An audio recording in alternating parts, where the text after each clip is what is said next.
our vision is that Kingston must be like what London is to the United Kingdom. We want Kingston to be like what Singapore is to Asia. Kingston should be like what Paris is to France. Kingston must be like what South Africa is to the motherland. We want Kingston, Jamaica, to be the epicenter of the Caribbean region. And that vision starts with the construction of a new Houses of Parliament complex, the anchoring structure for the proposed Government Oval. To be built within the 300 acres of land surrounding the National Heroes Park, the Oval will have 14 government ministries, agencies, and departments, centrally located to the hub of business and the 7th largest natural harbor in the world.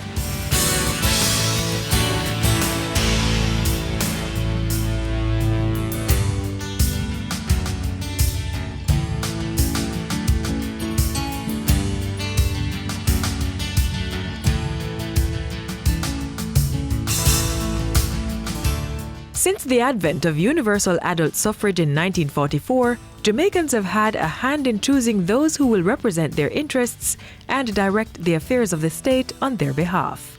But long before this important marker in history, Jamaicans have been resolved on the need of a central location from which the affairs of the people are to be administered. Today, Gordon House on Duke Street is that seat of government. This two-story building became the official meeting place of the Jamaican government on Wednesday, October 26, 1960. Like other sites of the past which were found unsuitable for one reason or another, Gordon House is now poised to make way for the march of progress and designation of a new meeting place for the people's representatives. Gordon House was designed and built for meetings of the municipal council. So the fact is that Gordon House was always a temporary House of Parliament. Aside from the issue of insufficient space, lack of adequate parking, and facilities to interact and engage with the public, the building itself lacks the stature and functionality of a modern parliament. So for decades, various governments have pondered and pursued plans for a new parliament building. Time and again, the consensus was clear. The legislative arm of government should be situated in the place where the nation's heroes are honored, a place where history has left its mark. Heroes Circle, as Jamaicans now know it to be, was once the Kingston Racecourse, the island's premier location for horse racing. The racecourse grounds also hosted cricket, cycling, traveling circuses, and many other entertainment-based events. Around since 1783, the property, previously named Montgomery Pen, was purchased in 1818 by the Kingston Council. It was on these grounds that former slaves celebrated full freedom in 1838, and decades later, Queen Victoria's Golden and Diamond Jubilees. The Jamaica National Exhibition of 1891 was also held on these grounds, at the site of what is now the Wolmer's School.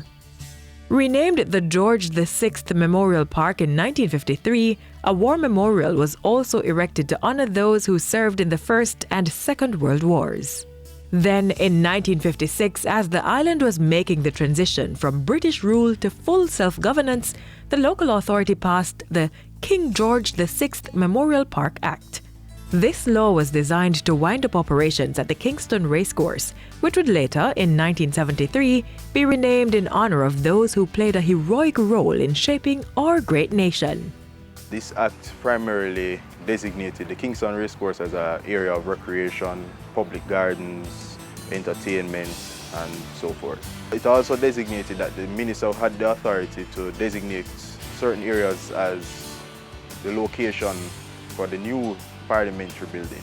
And I share that vision, that we should make Hero Circle the center, the government circle. We are announcing today the start of what we call Government Circle. Making good on that announcement, a non-binding agreement was signed with China Construction America for the conceptualization and design of a model.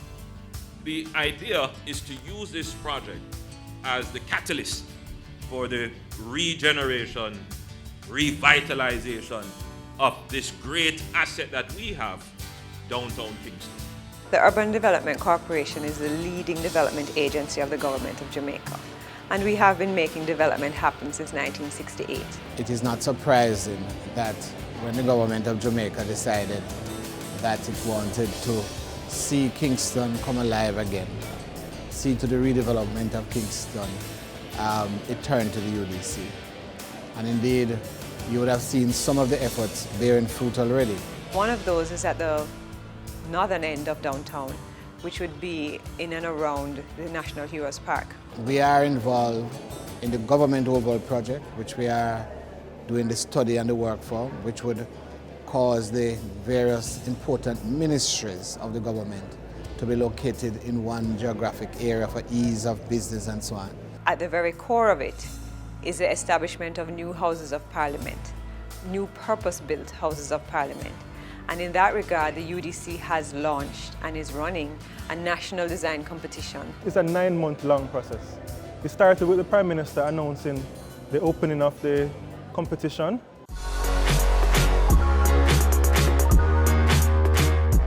We've been guided by a bipartisan parliamentary steering committee, and we have had a wide selection of professionals serve on our jury.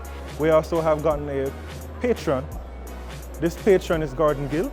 He is the person who helps us to steer this competition where it should go and give us the international experience and expertise. The first phase was open to all the registered Jamaican architects at home and abroad so that we could open it to as much participation as possible. Since then, we've had the jurors, we've had the competitors go through a rigorous routine of looking at the existing facilities at Gordon House, looking at the site at Heroes Circle, and also getting first-hand information from the parliamentarians as well as from the administrators of the parliament.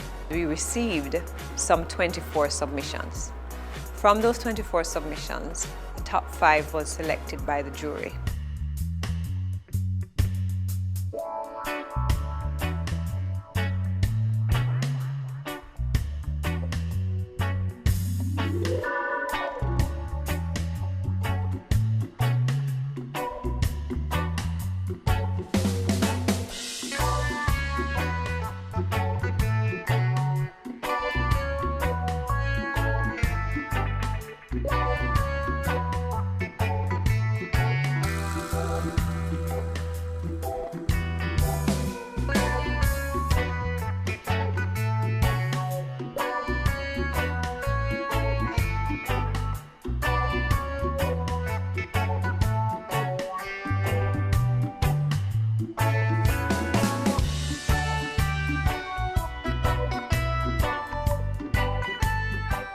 This building will seek to bring the people of Jamaica and their elected representatives in a closer harmony and oneness of purpose by Jamaicans for Jamaicans.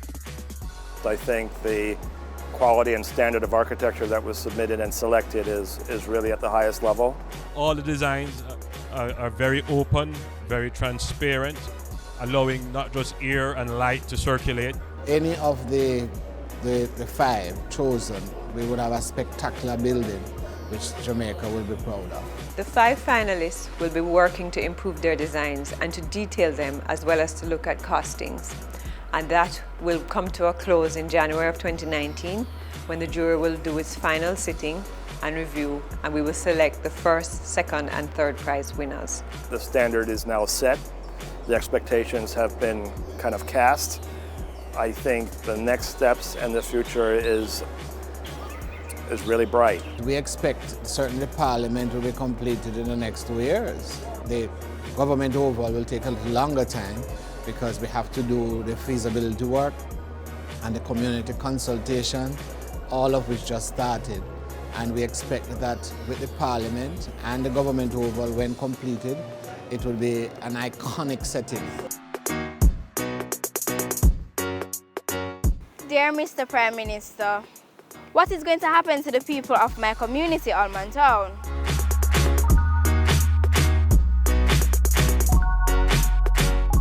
I am 54 and I've been here from I was born. My grandmother used to send here, my mother and also me.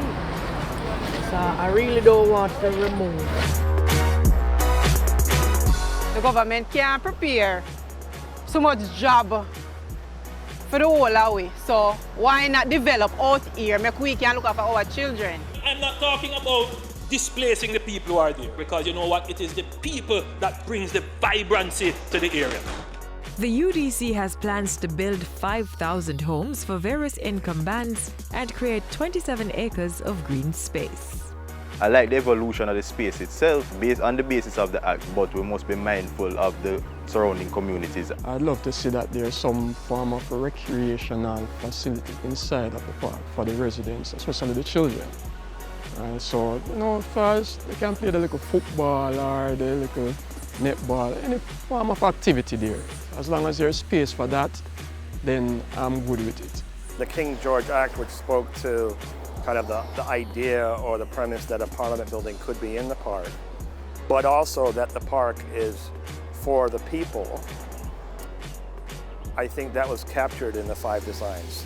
You know, I don't think that there's one project that ignored the public importance of that park. We hope to see the development take place in a manner where all residents are sensitized, we are engaged, we are involved and included in the process. My concern is that they are not giving us much information on what's going on. We have engaged the premier government agency, the Social Development Commission, to assist us in that regard, to meet the people in their communities, to talk to them, to explain what are our thoughts, to listen to them, and to be guided by some of their ideas. It is not for the comfort of the parliamentarians. It is about making the Jamaican state more effective. There are a lot of unemployed youths around the community and they won't work. Everyone needs money, so I guess it creates a chance for employment and better housing facilities, because you know some of the houses are not up to par up here. The residents believe that if the parliament building comes there, they can benefit from additional security. So the station here won't be short of police officers. It's long in coming, you know. That parliament down there, to me, that outdated. We want a state-of-the-art thing. So whoever go do it, they're moving a step in the right direction. We're going to build this parliament, and we're going to do it the right way. We're going to take all concerns on board. We're going to take all suggestions on board. It is going to be bipartisan, multi-sectoral, and it will be done in the best interest of all the peoples of Jamaica.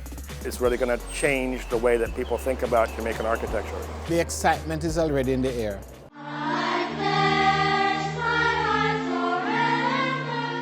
Now just imagine in a few years, this space and the wider downtown area will be transformed into a vibrant, enviable, iconic destination. The Houses of Parliament will be the anchor stone for all of that. It will hold a central position in Kingston, the capital. We will have 14 government ministries and core agencies conveniently and efficiently located within the 300 acres of surrounding land. Can you imagine the efficiency of that when we purposely plan and build for an efficient government?